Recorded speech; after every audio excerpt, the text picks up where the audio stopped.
Good morning, students. Okay, fine. તો આજે આપણે ધોરણ 5 ની અંદર નિહાળી રહ્યા છો કે એક સારી ટેવો આપણા જીવનની અંદર શું ઉપયોગી બને. તો કે કહેવાનું છે કે પહેલું સુખ તે જાતે નર્યા, એટલે આપણું શારીરિક સ્વાસ્થ્ય છે એ સારું હશે તો આપણે કોઈ પણ જગ્યાએ આગળ આવી શકશું.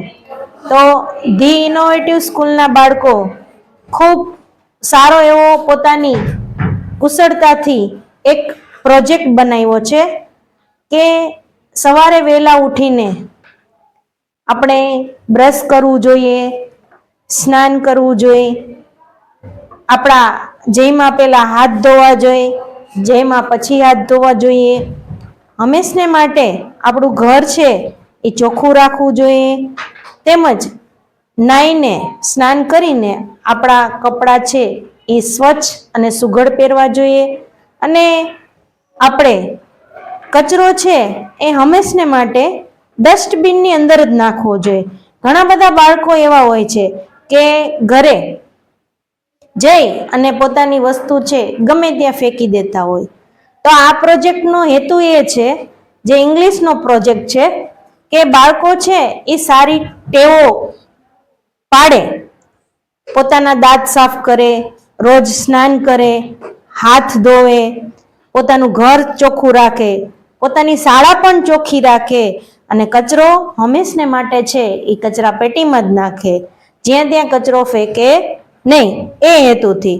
તો તમે જોઈ શકો છો કે કાનાભાઈ, તમે આ પ્રોજેક્ટ બનાવ્યો એના દ્વારા તમને શું શીખવા મળ્યું?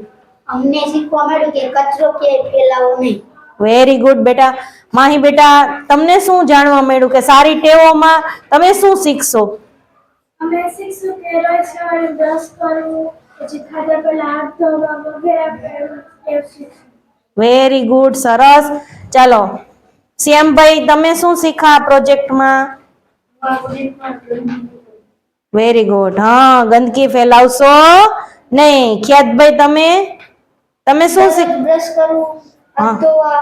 Very good, very good, very good.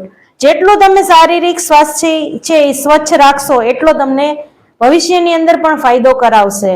હિતાક્ષીબા, તમે શું શીખા? બ્રશ કરવું જોઈએ. વેરી ગુડ, બ્રશ કરવું જોઈએ. દેવાંશીબેન, તમે? અમે એવું શીખ્યા નિયમિત રીતે નાહવું અને બ્રશ કરવું. વેરી ગુડ, નિયમિત રીતે નાહવું, બ્રશ કરવું, સ્વચ્છ કપડાં પહેરવા. ચલો માહીબેન, તમે? આપણા કપડાં દરરોજ સ્વચ્છ પહેરવા જોઈએ. Very good. હા, સ્નાન કરવું જોઈએ. આજથી દરેક બાળકો છે એ સ્નાન કરી બ્રશ કરીને આવશો ને? કચરો કેમાં નાખશો?